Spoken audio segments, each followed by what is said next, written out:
What's going on? It's Eric, of course, obviously, because I'm posting on my Facebook, and this is me, and obviously you can tell by my breezy, beautiful hair. So, got a phone, been taking some pictures, lost some pictures. Doesn't really matter, does it? But what matters is right now, I'm doing this video. Yeah, enjoying whatever this is, and it's actually an oasis down there filled with bricks and stuff, unfortunately, but I mean, hey, fortunately too, because I'm able to stay down in there in a hostel. But yeah, I'm in the desert of Peru and enjoying it to the fullest that I can. But I just wanted to say one thing, which was, a couple quotes that I've heard that have kind of some correlation, and just thought maybe if you wanted to hear it or you're listening, awesome. Enjoy the observations to come. So, Prince E, I'm in one of his videos, he says, the dream, you didn't choose the dream chose you. And then somebody... and it was not somebody, sorry, in a book I was reading called Shaman Healer Sage, which is a great book, by the way.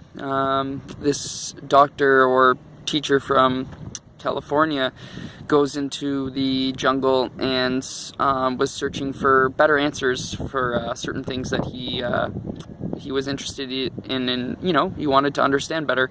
And he got a translator which was actually a shaman down in Peru, and the shaman, he said, "Oh wow, I'm so thankful I found you."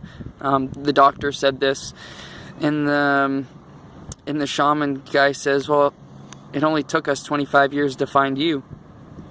So what you were searching for is searching for you." Which it comes to my third one, which was what I just said. And this is from Cynthia, the beautiful shamana that I was very fortunate to get to know and understand and learn from around the fire as we kept it for the sweat lodge. And she had said one night to me, she said, "Eric, what you're searching for is actually searching for you." And I thought that was pretty cool. And then right now, I'm sitting, I don't know if this is going to work, but I'm just sitting here. I don't know if you could even see that, but I just sat down on a random piece of sand here, and I just looked down, and the whole entire piece of sand that I'm sitting on, going straight down, looks like it's been slid down. And I didn't even know, I actually sat the other way, so I wouldn't have been able to see this. And then I turned around and I sat down, I was just chilling out, and then I looked down and it was just there. And again, I was like, oh wow, what a weird place I chose. And then I was just like, well, maybe this place chose me. So I think there's a little bit of maybe synchronicity going on there for sure, in all different parts of life. But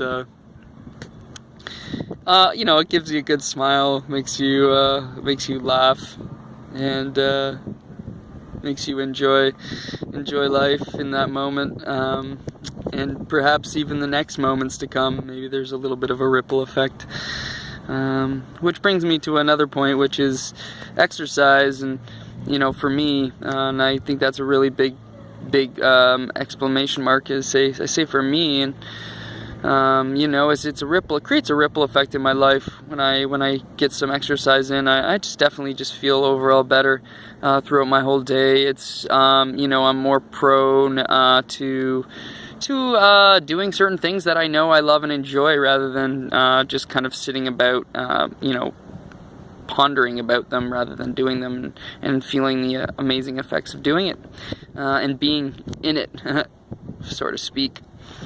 And why I say this this is such an important point, is because so many people are reaching out to exercise thinking that it's the golden nugget. And while exercise may elicit many beautiful benefits, which I really do feel that you can benefit from, we put weight training inside this box. And it's so unfortunate, you know, because so many people just don't need to do weightlifting. I mean, if you enjoy it and, you know, and it makes sense to you and it benefits you in your life, and you see why you do what you do, then it's great. But, you know, for some it's swimming, for some it's basketball, for some it's frisbee, for some it's, you know, and this another thing I'll even go as to say is let's get off the realm of the, you know, the physical effects that your body has when exercising. Let's go to let's playing piano, playing guitar, playing violin, singing, dancing. I mean, these effects on the body, on the brain, on just the moment, and just understanding why we do what we do is brilliant. Playing, you know, for some it's playing games. There's just an extreme passion there.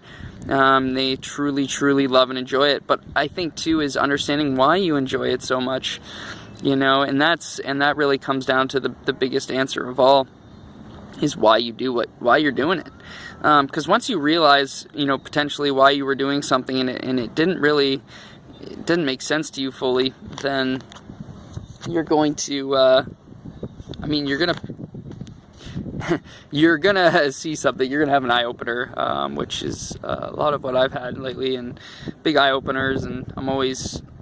Not that I think this can always be a good thing, but I think it is a good thing because you should be conscious of your decisions and what you do and whatnot. But it can sometimes stop you in your tracks when you're going to do something, even if it's something that you love, and you find yourself not doing it.